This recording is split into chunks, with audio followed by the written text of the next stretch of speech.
بسم اللہ الرحمن الرحیم۔ میرا نام رامین ہے۔ چند سال پہلے دانیال سے میری فیس بک پر دوستی ہوئی۔ دانیال بڑا حسین لڑکا تھا۔ چند روز فیس بک پر دل بہلانے کے بعد ہم نے ایک دوسرے کا واٹس ایپ نمبر لیا۔ پہلے تو ہم ایک دوسرے کو آڈیو کال کرتے تھے، لیکن پھر ویڈیو کال پر بھی لطف اندوز ہونے لگے۔ مجھے دانیال سے محبت ہو گئی تھی۔ دانیال ہمارے ہی شہر میں رہتا تھا۔ میں نے دانیال سے ملنے کی ضد کی تو وہ فوراً مان گیا۔ پھر ایک دن ہم ایک ہوٹل میں ملے۔ دانیال میرے لیے پھولوں کا گلدستہ لایا تھا۔ وہ میری تعریفیں کر رہا تھا اور میں اس کی دلکش آنکھیں دیکھ کر مسکرا رہی تھی۔ دانیال سے ملاقات کے بعد میری محبت میں مزید اضافہ ہو گیا۔ ایک روز میں نے دانیال سے سوال کیا کہ اگر تمہارے سامنے دنیا کی حسین ترین لڑکی کھڑی کی جائے اور اس کے مقابلے میں مجھے کھڑا کیا جائے تو تم کس کا انتخاب کرو گے؟ وہ کہنے لگا، میں یقیناً تمہارا ہی انتخاب کروں گا، کیونکہ میں تم سے سچی محبت کرتا ہوں۔ میں اس محبت کو نکاح میں بدل کر پاک کرنا چاہتی تھی۔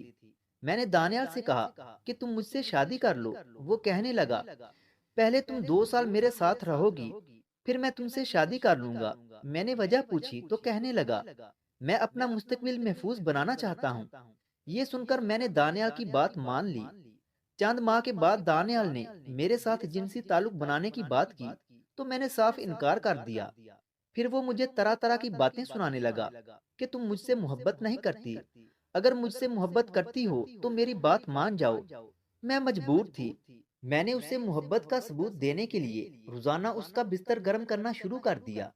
پھر وہ مجھ سے خوش رہنے لگا۔ اس کی خوشی میں میں بھی خوش تھی۔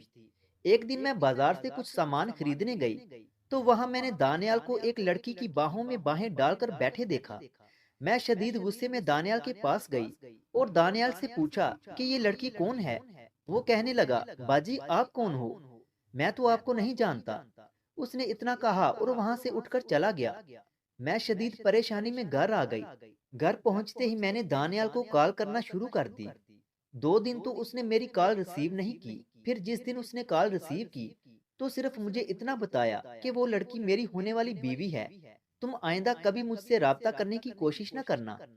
جب مجھے حقیقت کا علم ہوا تو میں یہ صدمہ برداشت نہ کر سکی۔